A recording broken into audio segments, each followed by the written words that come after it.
Hey everybody, it's Jason Blaha here, and I'm just sitting here in my robe drinking my morning coffee looking sexy as hell as usual.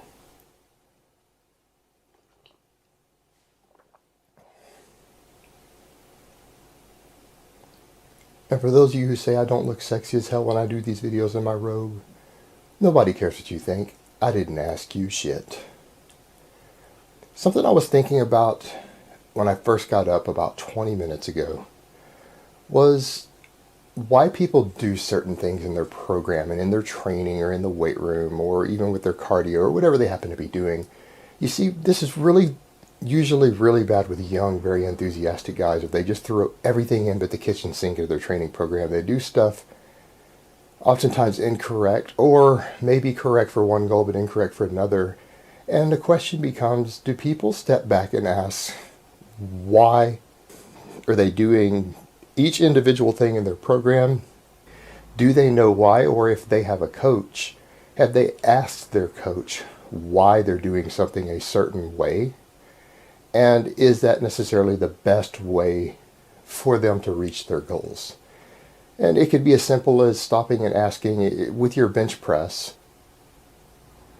why do you place the bar wherever you happen to place it on your chest? If you place it way low on the stomach or just below the nipple or even slightly above the nipple, how many people stop and actually ask, is there a reason this is the bar path I'm taking? How does this help me directly in my goals? Is this the best bar path for me to be using for my personal goals or my own personal safety, safest way to do this lift to reach whatever my training goals happen to be, whether they're football, powerlifting, bodybuilding, or just general fitness, or whatever reason you happen to be bench pressing, or people stopping and asking the grip width that I'm using, the type of grip that I use. Is there a reason for this, that I'm doing this? Can I be doing it better? Or is this the best way for me to do it to reach my goals? It's little bitty things like that can make a difference over time of finding the best way to do things and asking, why am I doing this? And even with lift selection, when people select lifts to add to their program, do you step back and ask, is there a reason I had this lift in my program? Does it need to be in there?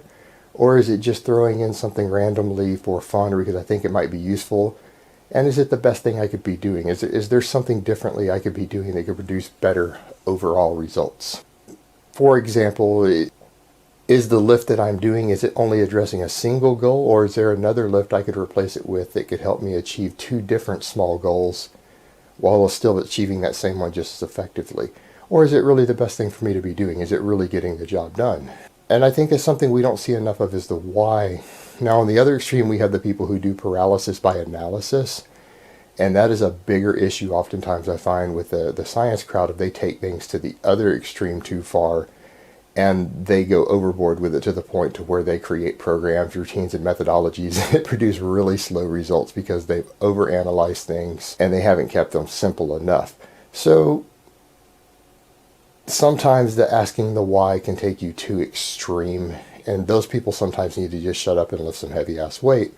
But more often I see the case of the first, of people throwing in everything but the kitchen sink and just doing things whatever way and never stopping and asking, why am I doing it this way? Is this the best way for me to be doing this to reach my goals?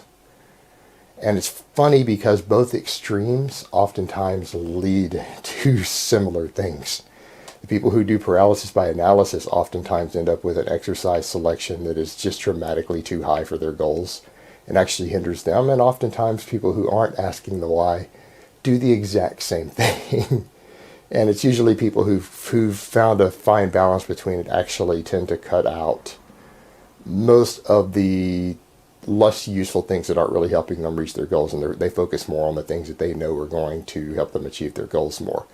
And this doesn't always become quite as important if your goals are single-sided, that is, you are only trying to gain muscle, or you are only trying to improve your big three on powerlifting. But when you start having multiple goals, such as I want to get some cardiovascular fitness, I care about my body composition on top of it, I'm training for two different sports. When you start doing things like that, you really will benefit the most from really cutting out all the nonsense and only putting the things in your program and in your training and doing them in an efficient manner is going to help you reach those goals a lot better. All right, guys, but that's really all I have to say on that today. I hope it has been informative, and I will talk to you guys next time.